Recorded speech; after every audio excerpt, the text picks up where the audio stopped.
All right, my beautiful people, thanks so much for tuning in to Wealth Begins in the Mind. ERGJ is certified financial educator, and we're back. We're on day number 62, getting closer and closer. That means we're 38 days away from day 100. We're going to keep doing this. So here's the deal, guys. Wealth begins in the mind. You must be wealthy in your mind long before you're wealthy in your wallet. And the way that you can start to do that is by putting rich things, wealthy things into your subconsciousness, i.e., reading, and then cultivating or feeding your subconscious so that it comes from within to without. And so what we've learned along the way is that wealthy people pretty much focus on two things. They focus on serving more problems, serving more people, and solving more problems. Solving more problems and serving more people. So you got to ask yourself, if you are on a journey to prosperity, are you serving more people? Have you found a problem that's big enough to solve that you can serve enough people? And then obviously in return for you solving their problem, bringing a solution to their problem, they will bring profit into your storehouse. It's called capitalism. You're capitalizing off of solving a problem for enough people. But at any rate, we're going through the book, How Rich People Think by Steve Siebold. Steve! I'm coming from my check. We're on day number 62. And so if you want to get this book, I highly recommend that you do, because I am doing free advertising for the book. Get the book through me if you decide to get it.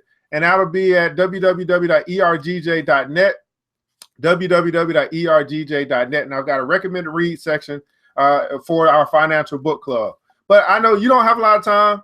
I don't have a lot of time. Day number 62. Let's get it. The middle class longs for the good old days. The world class dreams of the future. The middle class longs for the good old days. The world class dreams of the future. Most of us grew up listening to stories of the good old days, when the world was a kinder, gentler place.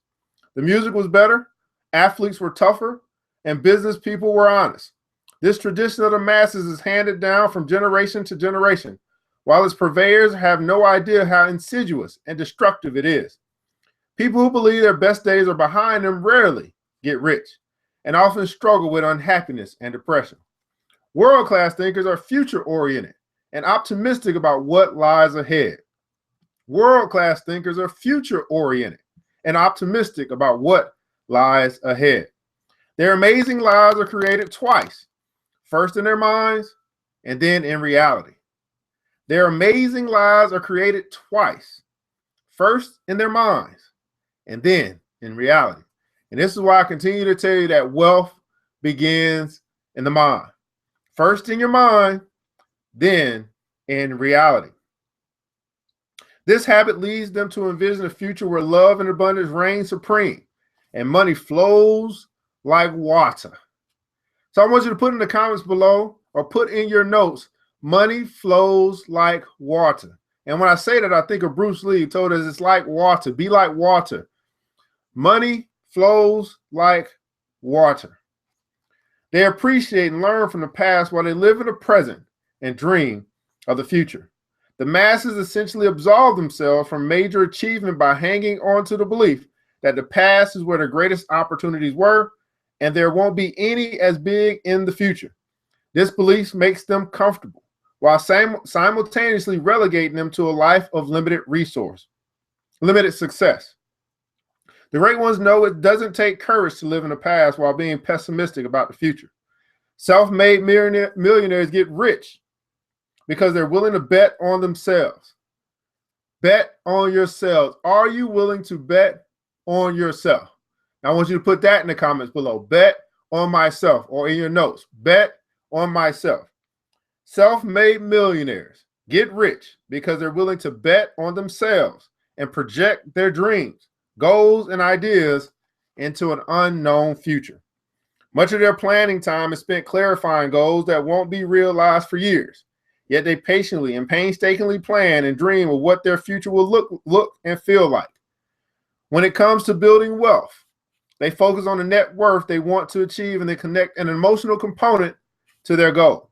The great ones know it's not the money that drives them. It's not the money that drives them. It's what the money can do and what it represents.